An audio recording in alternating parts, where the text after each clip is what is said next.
안녕하세요. 책 읽어드리는 집사 백종환입니다. 오늘은 강남국 에세이 나눔 속의 핀 꽃을 여러분께 소개해드리고자 합니다. 강남국 작가님은 소아마비로 인해서 정규 교육을 받지 못해 1970년 13살 무렵에야 터득한 한글로 이름 석자를 쓰기 시작한 이후에 다양한 장르의 책을 읽고 문학, 특히 시 전도사로 정열을 쏟고 있는 분입니다. 강 작가님은 평생을 읽어온 생명과도 같은 책과 문학 작품을 단 한 사람에게라도 전하겠다는 마음으로 에세이집 나눔 속의 핀 꽃을 세상에 내놓은 것입니다. 불꽃처럼 화려하지 않아도 식지 않는 뜨거운 불덩이 하나 가슴에 안고 나눔 속에 핀 꽃의 향기를 더 높이 활짝 펼쳐 나가겠다, 이렇게 작가는 말하고 있습니다. 그럼 나눔 속에 핀 꽃의 향기를 백종환과 함께 하겠습니다. 시를 외운다는 것. 흔히 시를 읽는 것은 낭독이라고 하고 시를 외우는 것은 낭송이라고 하지요. 좋은 시를 외운다는 것은 여간 행복한 일이 아닙니다. 특히 서정시 몇 편을 암송하고 있다면 말입니다. 황동규 시인은 한때 시조 300수를 암기했다고 하는데 저는 가만히 생각해 보니 겨우 몇십 편 외우는 것 같습니다. 솔직히 외운다고 할 수도 없는 숫자지요.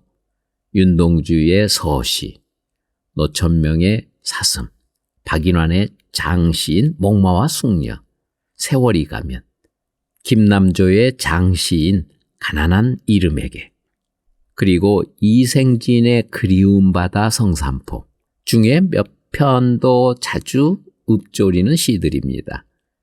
시를 외우는 까닭이 뭘까 하고 생각할 때가 있습니다. 시를 외우면 우선 배가 부릅니다. 허기진 영육의 동력을 얻는 것 같은 힘을 받기 때문이라 할까요? 좋은 시를 만나면 10번이고 100번이고 계속 읽는데 영육이 전율할 만큼 큰 황홀경에 취하기도 하지요. 시를 읊조리다 보면 팽팽하게 긴장됐던 생활의 템포가 갑자기 느슨해집니다. 하나에서 10까지 모두 패스트와 퀵클리로만 치달은 오늘이지만 시인은 한 걸음 늦춰 슬로우의 의미를 되새기게 하거든요. 어떻게 생각해보면 오늘까지 너무 급하고 빠르게만 달려왔던 생각도 듭니다. 가히 정신이 없었지요. 솔직히 무엇을 위해 그렇게 줄다림쳐 왔는지조차 모릅니다. 하나같이 그렇게 시류에 편승하다 보니 휩쓸려 덩달아 달려왔던 후회가 없지도 않네요. 어떠한 것으로든 삶의 재충전이 필요하듯 좋은 시를 읽으며 오늘을 되짚어 볼 수 있다는 것이 좋습니다. 마중물. 고운 우리말이 많지만 그 중에 하나가 마중물입니다. 마중물이란 펌프로 물을 퍼올릴 때 물을 끌어올리기 위하여 먼저 윗부분에 붓는 물이죠. 그냥 물은 나오지 않습니다. 물을 퍼올리기 위해서는 마중물이 필요하듯 인간사 모든 것이 그와 같다는 생각을 해보네요. 낚시를 하기 위해서는 미끼가 필요하단 말입니다. 모든 학문이 그렇게 땅과 바다에서 나는 모든 것들이 이와 마찬가지입니다. 수고와 애씀이라는 마중물이 없다면 그 어떤 소득도 안겨주지 않지요. 노동과 수고를 해야만 얻을 수 있다는 단순한 진리는 어찌 보면 삶이란 그렇게 복잡한 수학이 아니라는 생각도 해봅니다. 결과는 어떤가요? 마중물은 아주 작은 양인데 퍼올리는 물의 양은 엄청나지요. 낚시에 들이우는 미끼는 아주 미미한 것이지만 올라오는 고기는 비교할 수 없듯이 말입니다. 농작물을 생각해 보면 세상에 은혜 아닌 것이 없습니다. 몇 배에서 수천만 배까지 덤으로 받을 수 있으니 말입니다. 노력하면 얻을 수 있는 이 단순한 진리는 삶의 큰 축복입니다. 나를 위한 사치. 사치의 사전적 의미는 신분의 지나치게 치레함, 분수 없이 호사함이라고 나와 있습니다. 필요 이상의 돈이나 물건을 쓰는 게 사치라는 것이지요. 오늘날 사치와 허영이 때론 인간을 불행하게 하는 일들이 없지도 않지만 저는 자신을 위로하는 의무 차원에서 스스로 주는 사치는 필요하다고 생각합니다. 여러 가지가 있겠지만 저의 경우 거의 유일한 사치는 매달 책을 사는 것입니다. 어떤 사람들은 화장품을 사고 예쁜 그릇을 장만하기도 하지요. 남자들은 좋은 차를 뽑기도 합니다. 다 자기가 자기에게 주는 선물인 셈이죠. 저는 이것이 매우 필요하다고 생각합니다. 열심히 일하잖아요. 그런데 아무런 보상이 주어지지 않는다면 얼마나 허전할까 싶기 때문이지요. 아무리 가족을 위한 일이라고는 해도 말입니다. 아내는 남편을 위해 또 남편은 아내를 위해 그렇게 서로의 필요를 채워주는 작은 사치는 오히려 생활에 큰 활력소가 되지 않을까요? 사치라고 해서 거대한 것만 생각할 필요는 없습니다. 그것은 자기 보상이며 다독임이기 때문이지요. 사람은 누구에게 좋아하는 것들이 있습니다. 저는 아끼는 문구류가 많은데 스스로 사는 불과 몇천 원짜리에 감동할 때가 많습니다. 따뜻한 마음의 에너지가 상승 곡선을 그을 때 그 짭짤한 행복은 절대 작지 않지요. 들꽃. 저는 들꽃이라는 말이 참 좋습니다. 이름을 아는 것은 별로 없지만 조국의 사나에 어디든 피어 세상을 아름답게 가꾸고 있기 때문이지요. 화려한 조명을 받는 것도 아니고 수수하기에 더 아름다운 꽃이 바로 들꽃입니다. 들꽃은 어디를 가도 있다는 것이 장점이겠지요. 들꽃은 야생화지요. 야생이란 산이나 들에서 저절로 나서 자람 또는 그런 생물을 일컫습니다. 저도 최근에 야생화 몇 개의 이름을 외웠네요. 투구꽃이라고 알고 있는 그늘돔쩌기는 예전에 사약의 재료로 쓰였다고 하는군요. 까실 개쑥부쟁이, 두매잔대, 조밥나물, 집신나물, 개미치, 둥근이 질풀, 투구꽃, 며느리 밑씻개, 흰물봉선, 며느리 밥풀꽃, 벌개미치, 도둑놈의 갈고리, 곤드레로 잘 알려진 고려 엉겅퀴, 쇠며느리 밥풀. 이 중 쇠며느리 밥풀은 해독과 해열에 좋다고 해요. 며느리 밥풀은 종류가 많다고 합니다. 야생화 중엔 며느리 밑씻개 등 재밌는 이름이 특징인 꽃들도 많군요. 작은 줄기의 장미처럼 가시가 돋아 있다고 하지요. 며느리가 몹시 미웠던 모양입니다. 그런 이름을 지은 것을 보면 인간의 손길이 닿지 않는 곳에 천혜의 비경이 숨겨 있듯 때론 인위적으로 키운 꽃들보다 B급일지 모르지만 들꽃이 훨씬 더 좋을 때가 있습니다. 식구. 저는 식구라는 말이 그렇게 좋을 수가 없습니다.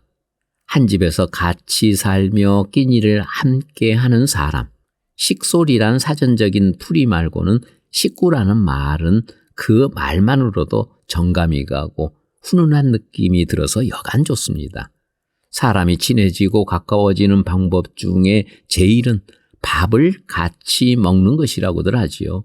100번 옳습니다. 한 집에서 산다고 하는 것은 밥을 같이 먹는다는 뜻인데 그 깊이는 얼마쯤일까 생각해 봅니다. 식구와 가족이란 말은 같은 뜻으로 썼을 텐데 요즘에는 가족의 범위가 점점 축소되고 있다는 씁쓸한 보도가 있습니다. 홀로 사는 사람들이 점점 늘어나는 추세이다 보니 가족 혹은 식구의 개념도 시대와 함께 변하는 것 같아요. 할아버지, 할머니가 가족이 아니라는 말엔 어리둥절하기까지 했고 장인, 장모도 역시 가족이라고 생각하지 않는다고 하더군요. 가족이라는 말이 부부와 자녀에 한정되고 있다는 것을 단적으로 보여주고 있다고 생각됩니다. 예전 저 어릴 때만 해도 이불이 귀해서인지 한 방에서 형제 여럿이서 함께 덮고 잤었지요. 그런데 요즘에는 각 방을 쓰는 것은 물론 이려니와 한 방에서 자도 제각기 따로 덮고 잡니다. 이렇다 보니 식구의 개념이 점점 얕아지고 정과 사랑도 그 두께가 세월과 함께 퇴색하는 것은 아닌가 싶어 아쉽기만 하네요. 작은 형님과 마음의 빛. 휠체어를 처음 산 것은 24살 때였습니다. 70년대 말만 하더라도 당시엔 국내엔 수입 제품 외엔 휠체어를 만드는 곳이 없었기 때문에 돈을 갖고도 살 방법이 없었지요. 유일한 방법은 중고 제품을 사는 것이었는데 마침 친척벌 되는 고모님의 주선으로 지난 80년대 초 15만 원을 주고 구했을 때의 감격을 잊지 못합니다. 당시 저에게 휠체어는 세상으로 나가는 지상의 문이었고 내 가장 귀중한 보물인 다리가 되었지요. 휠체어를 구입 전까지 머리를 깎는다든지 하는 바깥 출입을 해야 할 땐 늘 지금은 경기도 발안에 사시는 작은 형님의 등을 빌려야 했습니다. 10대 중후반의 동생을 등에 업고 다니실 때 형님은 무슨 생각을 하며 이발소로 향했을까 하고 종종 생각해 볼 때가 있습니다.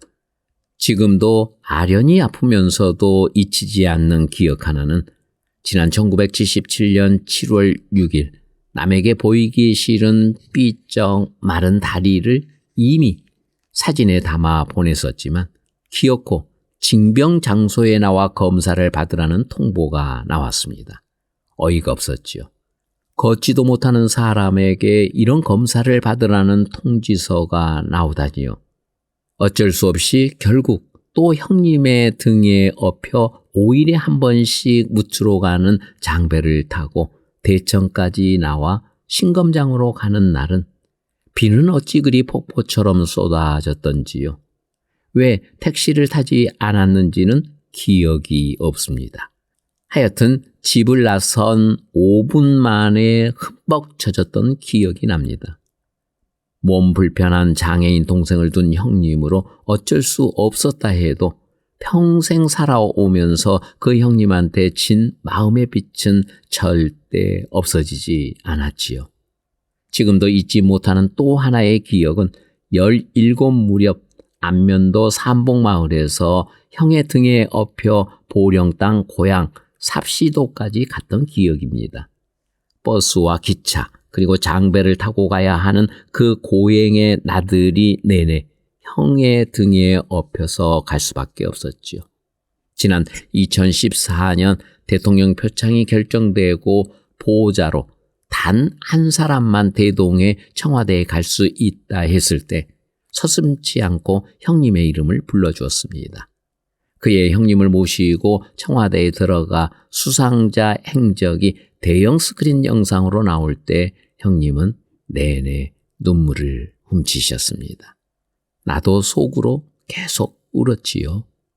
그 흐르는 회한의 눈물 속에 형님에 대한 마음의 빛은 상당 부분 탕감돼 있었지요. 형님, 이 동생을 업어준 숱한 날들 정말 고생하셨고 사랑합니다.